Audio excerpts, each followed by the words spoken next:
history, there have been periods of rapid change.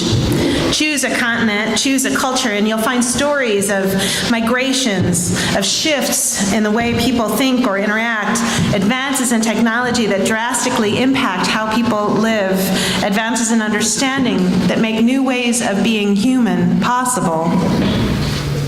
Now, we are living during one of these periods. Our first reading names it the time of the seventh fire. In the Anishinaabe culture, the first 6 fires were times of powerful spiritual teachings, physical relocation, danger in the one hand, opportunity in the other. Prophets appeared to lead the people from the place that could no longer sustain them to a new way of life. In those moments, everything changed, and the people had to change too. It's disconcerting to live in these times. We know that the way we've been doing things isn't sustainable long term, but the new ways haven't come clear exactly. It's scary. The uncertainty about our future casts a pall over our lives. But it's also enlivening to live in these times. Every day there's new ideas, new suggestions, new stories that get folded into the mix. And it's empowering. Being human here and now, it's clear that what we do truly does matter. These times, they ask a great deal of us. We have to endure a nearly constant process of facing hard truths, processing, integrating, and allowing ourselves to be changed, to be transformed. We have to let go, and let go, and let go some more of certainty, of habits, of the things we thought we knew. To survive, to thrive, we need to cultivate resilient spirits. And I don't mean the kind of resilience that's sometimes referred to as bouncing back.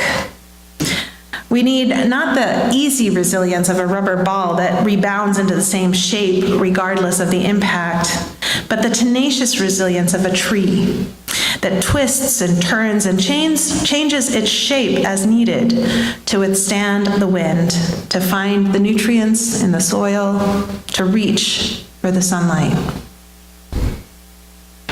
Now, as I mentioned, the full title of the book Peggy invited me to read is Braiding Sweetgrass, Indigenous Wisdom, Scientific Knowledge, and the Teachings of Plants. Robin Wall Kimmerer, the author, is a PhD in plant biology. She's Indigenous by heritage and has also studied native cultures and mythologies extensively. She brings this wide body of knowledge in these different spheres into conversation with one another, flowing back and forth between scientific observation and storytelling and history and accounts of listening. This almost mystical communion with nature, sort of like we heard about in our children's story, which is OMG.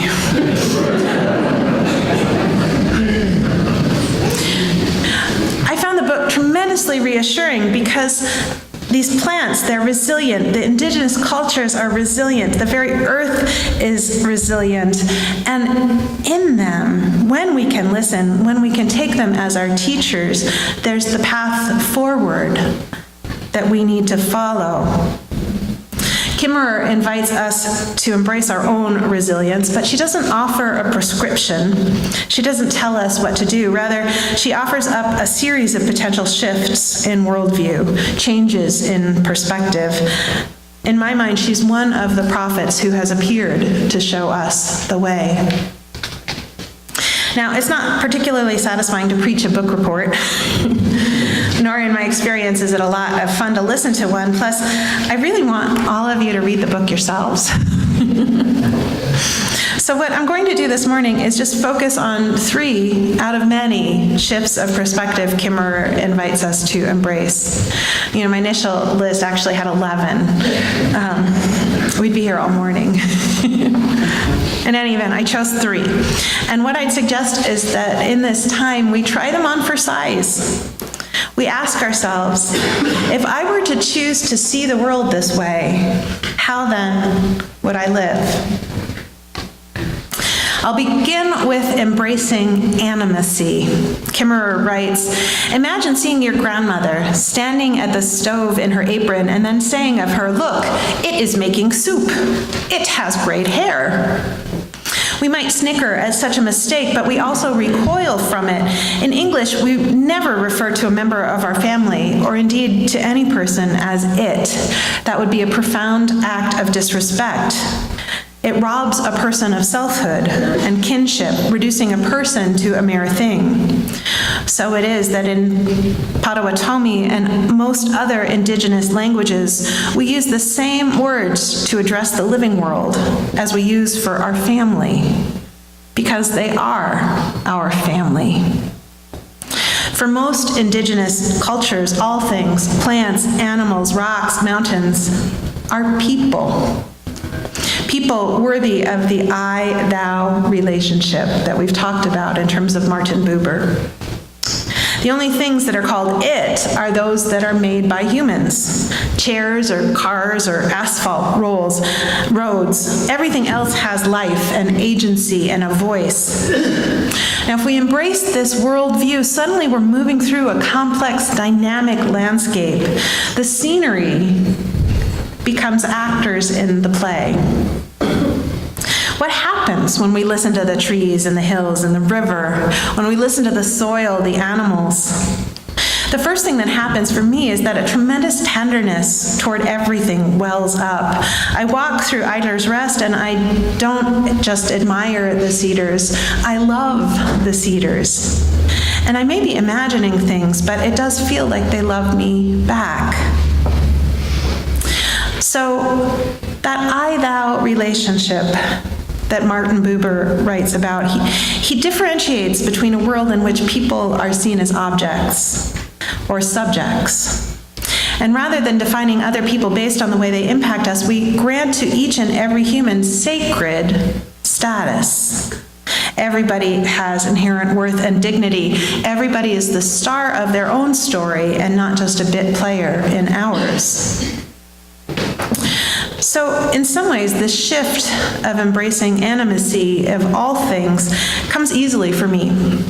My family still teases me about the year I planted way too many snap peas.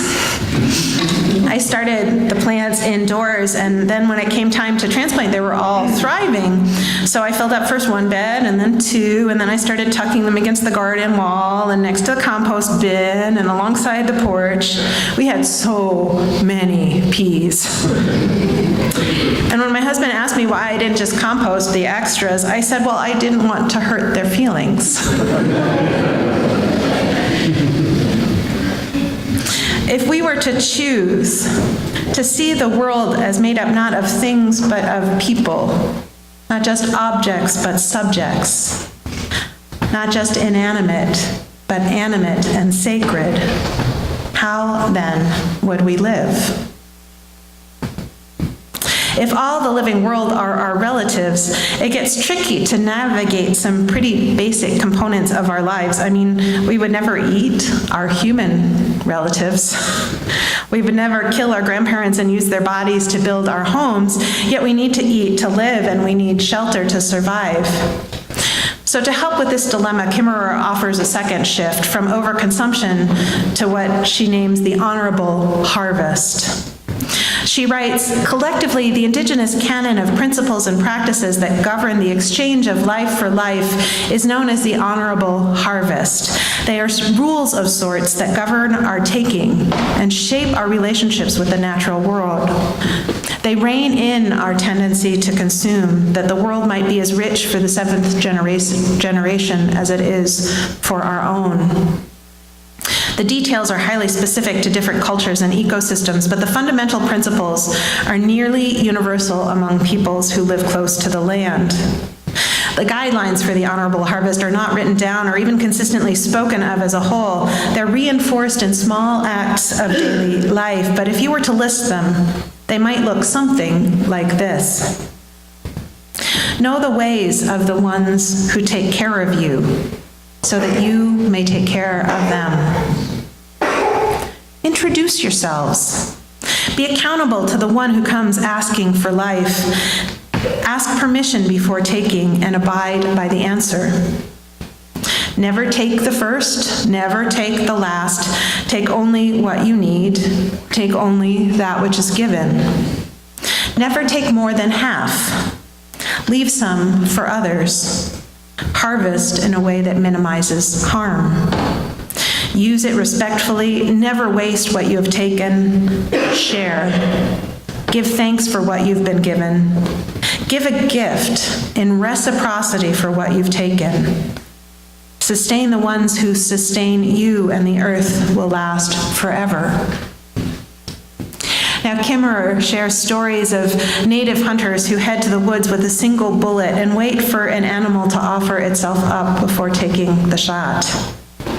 She describes personally gathering roots, seeds, berries, wild leeks, and it's beautiful, but perhaps not replicable in this time of grocery stores and Amazon.com. When it comes to food, her invitation is to eat and shop mindfully.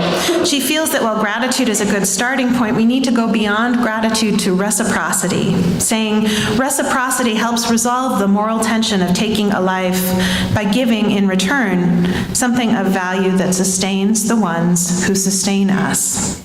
So in addition to making mindful choices, organic, local, sustainable, at least as we can afford it, I'm also thinking about the plans to create an edible forest here in Moscow. I think I'll volunteer to help when it's going in. I'm also thinking about my own little garden bed in a different way.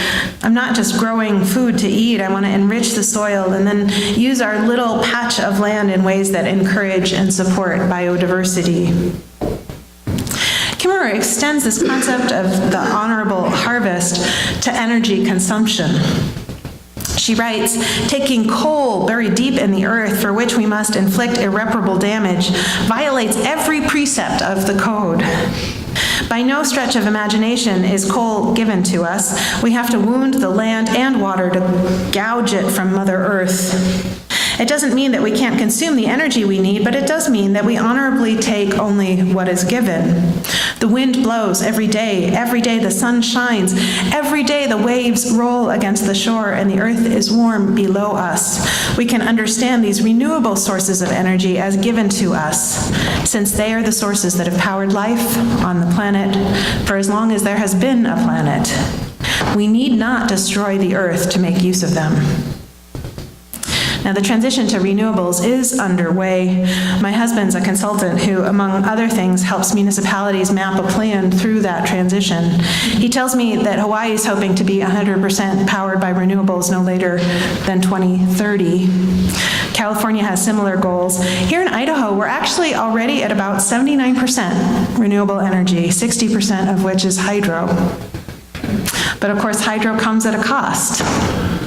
The dams that power our state have killed the majority of our salmon brothers and sisters. So what then do we do?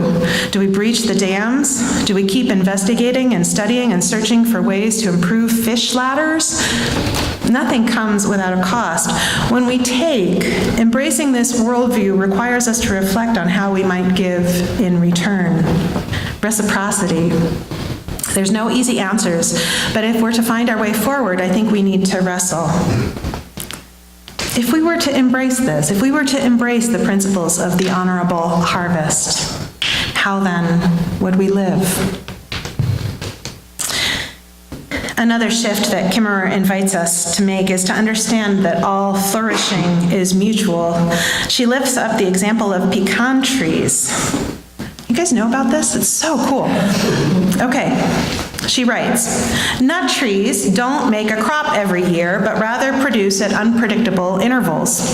Some years of feast, most years of famine, a boom and bust cycle known as massed fruiting. This boom and bust cycle remains a playground of hypotheses for tree physiologists and evolutionary biologists. Forest ecologists hypothesize that massed fruiting is the simple outcome of this energetic equation: make fruit only when you can afford it. If this were true, though, each tree would fruit on its own schedule, predictable by the size of its reserves of stored starch. But they don't. If one tree fruits, they all fruit. There are no soloists. Not one tree in a grove, but the whole grove, and not one grove in the forest, but every grove, all across the county and all across the state. The trees act not as individuals, but somehow as a collective. Exactly how they do this, we don't yet know, but what we see is the power of unity. What happens to one happens to us all. We can starve together or feast together. All flourishing is mutual. I think this is what Martin Luther King was trying to get across when he wrote in the letter from the Birmingham jail, "We are caught in an inescapable network of mutuality, tied in a single garment of destiny. Whatever affects one directly affects us all indirectly." Now, I'm just curious, how many of you were alive on April 4th, 50 years ago? And do you remember? I wasn't born yet. I was born in 1971, but I have to say that reading this book and writing this sermon in the context of the 50th anniversary of Martin Luther King's assassination got me thinking about the relationship between these two deep traumas that all Americans carry: the decimation of the indigenous population and the attempt to destroy their culture in the one hand, and the horrors of slavery, and then Jim Crow, and now continued racism in the other. These traumas, along with global warming, are some of the toughest truths that we need to face, and they're interconnected. They're related in ways that I can't exactly articulate, but I feel it. White supremacy and heteropatriarchy and consumerism, they're all slightly different faces of the same demon, which might be arrogance or greed or just the profound misunderstanding of what it really means to be human. Rugged individualism, I think that's there in the mix too. And this mechanistic understanding of the universe. It's broken. It's wrong. It's killing us, and it's killing our planet, that demon. And I think what shrinks it is actually humility. I don't have the answers, especially not cognitively, but reading Braiding Sweetgrass, I begin to feel myself living into the questions, following the lead of people, human people and other people, who have perspectives and wisdom and the lived experience of resilience in the face of the devastation wrought by this demon. I find myself listening to indigenous leaders, young people, men and women of color, plants, animals, wind, rain, river, soil. We just need to listen. The answers are there. Kimmerer writes, "So much has been forgotten, but it's not lost as long as the land endures and we cultivate people who have the humility and ability to listen and learn. And the people are not alone. All along the path, non-human people help. What knowledge the people have forgotten is remembered by the land. The others want to live too. The path is lined with all the world's people in all colors of the medicine wheel, red, white, black, yellow, who understand the choice ahead, who share a vision of respect and reciprocity, of fellowship with the more than human world. Men with fire, women with water to reestablish balance, to renew the world, friends and allies, all they are falling in step, forming a great long line, headed for the barefoot path." I don't know about you, but I'm ready to get in line. Our we needs to be bigger and more diverse and more complex. Not just one tree, but the whole grove, not one person, but the whole community, and not just one community, but every community and every species across the continent and around the world. All of us pooling our resources and our wisdom, all of us open and receptive, so that when the time comes to make that leap, we will know. And we can make that leap together, that leap into a new way of being that we're sensing the edges of in this book and in so many other places. We are so close. And I think that's why the demon is fighting so hard and so loudly just now. It knows we are close. So let's not waste our energy getting worked up about the most recent outrages of the demon's last gasp. Let's put everything we can into bringing about this change, this shift, this turning, the new age that is upon us. What have we got to lose? What have we got to lose that we can't replace with some previously unimaginable joy? So be it, and so may it be.